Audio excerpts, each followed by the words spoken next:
Hello, everyone. I'm Denise Evans. This is the Sports Chat Network. I have a tendency to believe that everybody that I interview is special, but there is something so uniquely amazing about this young lady. So let me put it out there, okay? She is the first female guest on the Sports Chat Network. She is a trailblazer, a woman of color in a male dominated field. She's driven, motivated, she's athletic, but most importantly, at 25 years old, this sister had the audacity to say, I belong. Bree, thank you so much for carving time out of your schedule. I appreciate you. Please introduce yourself. Let everyone know what you do and what organization you work for. Yes, so of course, I want to start off by saying thank you for allowing me on this podcast and just giving me the opportunity to share my feelings, my thoughts, and just get my name out there and get notoriety to women in sports. So, my name is Brianna Miranda. I am the Director of On Campus Recruiting at the University of Memphis. And like I always say, I'm working my way to the top, and I do not plan to stop anytime soon. Yes, yes. And I know that. And when I say that you belong, it's because sis, you do belong. Now, we're all about gender equality. So I am going to give you the same first question that I gave all of your male counterparts. When did you know football was your passion? I've known football was my passion from a very young age. Being from a very, very strong football background with my dad being a coach, at all different levels, I've been around it. And ever since I was a little girl, I was like, okay, I can't play, but somehow, some way, I'm gonna get my foot in the door. And I just knew that just the environment, the drive, and the passion from others, I knew that I wanted to do that as well. Wow. Now, please take us on your sports journey, the first sport that you played to college. So I always say this funny story of how I started sports. I started sports at 4 years old playing basketball, and I have four brothers, or three brothers, sorry. And that kind of just sets the tone for everything. So I started playing basketball, like I said, and then I started playing t-ball, and I've always been on youth sport teams with my little brothers and my older brothers as well. So I started that, and then I was never on organized sports since about a young, probably about 6 years old. So I was always around football. Off season, found my way being around football, and like I said, I could never play. But I was always around it, and then it wasn't until my sophomore year of high school that I got into lacrosse, and lacrosse took off for me. I trained. I got really serious about it, and then after high school, I went to Potomac State College of West Virginia University in Kaiser, West Virginia, right near Maryland. And I did 2 years there. Played lacrosse. Transferred to Alderson Broaddus University in Philippi, West Virginia, and finished my athletic career there playing lacrosse. Wow. Now I have to ask because I know you are from California. So was there culture shock moving from Cali to West Virginia? Yes, a huge culture shock. I always say I'm a city girl. I was born and raised in San Pedro, California, and if you know anything about California, is in Long Beach and San Pedro, it's very city. Mhm. So going to Virginia To the was a huge, sticks. yeah, huge culture shock from the people, from just the culture, everything. I was just like, where am I at? My first year, I was like, Hey, where am I at? I get it Um, completely. I did the opposite. I went from Mississippi to Cali, so I completely understand. Completely understand. Now, I'm curious because you're so young and you're so driven. Did you always know that you wanted to work in sports, or were you ever leaning in another direction? I've always had a passion for sports and a passion for but I've also wanted to get into the medical field. So for a long time, I wanted to become an anesthesiologist, which is the complete opposite Yes. of sports. Uh, but I will be the first one to admit that math is not my strong suit. And I've quickly realized that anesthesiologists and just being in the medical field in general, it was a lot of math and a lot of science and stuff like that. So I kind of had to take a step back and just evaluate what my true passions were. And I was like, well, athletics is it. And I kind of followed the footsteps of my father, who guides me every single day, which I'm super thankful for. And I was like, you know what? We're just going to do this. And it hasn't failed me yet. So, Yes, yes, I love it. Now, When did you get on the recruiting side, and what was that like? So I got in the recruiting side in undergrad, and I'm going to always give my props and a big shout out to my mentor, Theo Brown. He introduced me to the recruiting side of it in undergrad and just paired my passions with serving as well as connecting to young athletes, and just connecting with parents and just giving athletes that like that insurance that this is what you want to do. Um, and I was just like, you know what, this is kind of cool. Just learning film and just learning the other passions of others and just pairing that all together. I think recruiting is bigger than evaluating film. It's building that connection and building that trust between players that they are going to spend their next 3 to 4 years at your institution. Now, I have to know this, and this is for me also. For anyone who doesn't know, please explain to them what you do and what the recruiting process is like. Yeah, so I am on campus recruiting. So I like to tell people that I am a glorified party planner, that no football. So um, I build a relationship with the student athlete in high school, typically their junior year of high school, and I work closely with our coaching staff and our general recruiting department, and we work hand in hand, evaluating film and stuff like that. Once you express your interest in our university, then we go ahead and build a relationship, like I said, and then we keep on. We send you mailers and different things like that, just making sure that you're our guy and we are interested in you as much as you're interested in us. And then once it comes into my hands is when the on-campus recruiting starts, during official visit season. So that's when everyone comes in and takes their visits, and I plan from A to Z: the hotels, flights, where they're going to eat, your favorite snacks, what you like, what you don't like, what you're allergic to. I know those small details Yeah, about buddy. So that's what I like, because then I'm like, you know what, that kid doesn't like peanut butter, and then we just kind of bond off different. I love it. I love it. It sounds like it's really about building relationships. Absolutely, yes, Wow. absolutely. Now, okay, lady. So, are there any misconceptions about you when you walk into a room or on the field? I would say yes. You get different stares, and sometimes it's bad looks, sometimes they're good looks, and I always say I make the uncomfortable of others my comfortable, so that I know that I belong. But the common misconception is, what does she do or why is she here?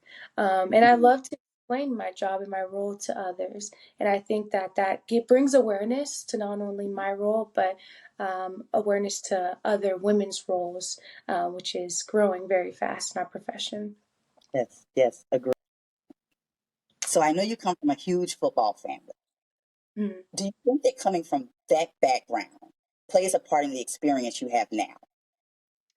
Absolutely. I think, like I mentioned, my dad being a huge inspiration for me, I think that kind of set the blueprint for me, and set the steps to follow. I call him every day almost for advice. When I took this job, I called him for advice. When something goes wrong, I'm like, let me call my dad and see if that's right. So I think having that background and that support really plays a huge role in my success, and what I do daily. Yes, most definitely. Now, we talked about the recruiting side. What is it specifically that you are looking for in young athletes? So everyone has their different niches, and everyone has what they're looking for, whether that's team based. Different schools are looking for different things. Speaking for myself, I look for good character. Mm, Academics is a big thing. Of course, you can always play football. You're always going to be an athlete, and that's the reason why we're recruiting you. But, you got to be a good person. You got to have good character, and you got to get your academic squared away. I tell our players all the time that NFL stands for not for long. So sometimes they don't want to hear that, but you always your academic piece squared away. So I look yeah. for a lot of different things, But pinpoint and say the main two things are good character kids and just academics and stuff like that. Yes, I love it. Now, if you were speaking to a recruit, hypothetically, what makes the University of Memphis so special? There's a lot of different things that make the University of Memphis special. I've grown to love this place. I never was visiting Memphis before I got this job. I was, just Memphis tends to have a negative connotation to it, but it's such an Hmm. amazing place. It is very rich in culture, and it is very special, I would say. There's so much different attributes to Memphis, the city of Memphis, and the it is a growing city, and the university pours so much support, financial support, and athletic resources to our recruits and student athletes. So I would say that's a growing point. And one thing that's special and really important to me, coming especially from a parent's point of view, is the amount of support we offer and resources we offer in mental health for student athletes. And Oh, that's what's wow. that's what really stands out to me about the university. We have a mental health specialist within our facility Oh, that we wow. can our student athletes to. So That I is think, absolutely yeah, amazing. I think that's very comforting for a parent to know. It Um, really is. It really is. And especially, in our community where that yeah, is something that we don't really talk about a lot. So that's absolutely amazing. yeah. So, how does it feel to know that you're making such an impact in the lives of these young people? Whew. Um, Sometimes it doesn't feel real, honestly. I have a group of student interns who are all young women and happen to be all young women of color. Oh, Um, wow. yes, and Um, it, like I said, sometimes it doesn't feel real. Sometimes I don't know how to put into words, given that I'm myself. But it is special. It is very special, and I'm very proud that I can do such a thing. And Yes.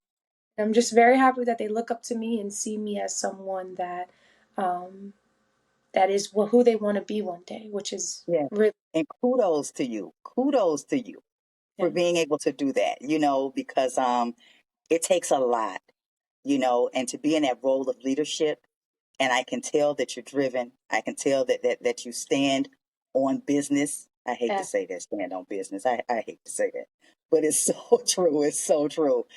I want to know. In recent years, there has been an influx of women in college and professional football, whether that is, recruiting, operations, even on the coaching side. Do you see yourself ever going to the pro level?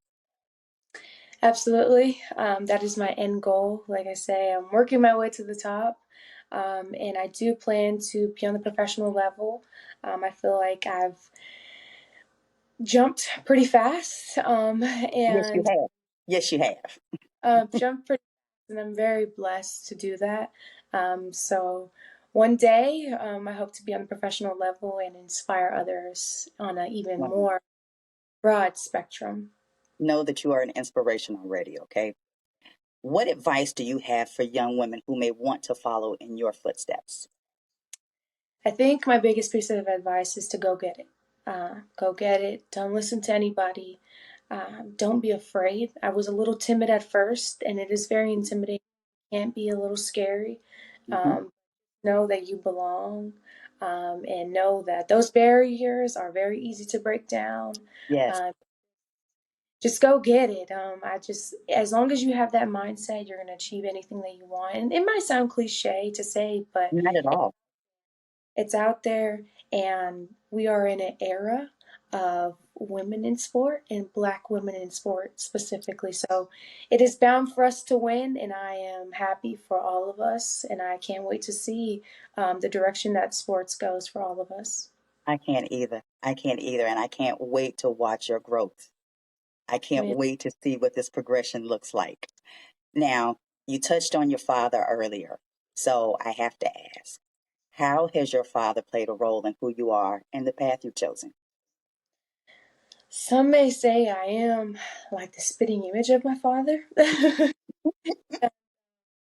I would like to believe so as well. I used to make fun of him. Everyone is familiar with Football Scoop, and I used to make Mhm. fun of him. He used to wake up in the morning and read Football Scoop every single day. And I used to be like, what are you doing? Like, what are you doing? But now I find myself doing the same exact thing. This, I would say I could honestly say everything that I know is because of him, and I'm extremely, extremely grateful for that. I'm Okay. extremely grateful for having that blueprint, like I mentioned. Just I don't think without his guidance, without his input, sometimes I may not like it. Say sometimes it might be the hard truth to understand in this business, but I truly wouldn't be anywhere without that guidance and that just motivation and that extra push that I need sometimes. I love it. Huge shout out to Dad. Yeah, Huge shout out to Dad. Now, I have one more question. And so I'm nosy. I've been on your Instagram page. I see your quotes that you put up. yeah. How has faith played a part in your journey? A huge part. Ever since I was a little girl, my mom has instilled to me all you gotta do is have faith the size of a mustard seed. And I think I take that with me every step of the way. Every step I take, I'm like, I gotta have faith. I It's just instilled into me. And like I said, that mustard seed is what's got me here.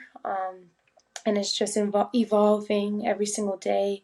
And my mom, I talked about my dad, but my mom is really my best friend, my bestest friend. Wow. And she's the one that continues to withhold me when I'm having bad days in this business because there is a lot of bad days as much as good days.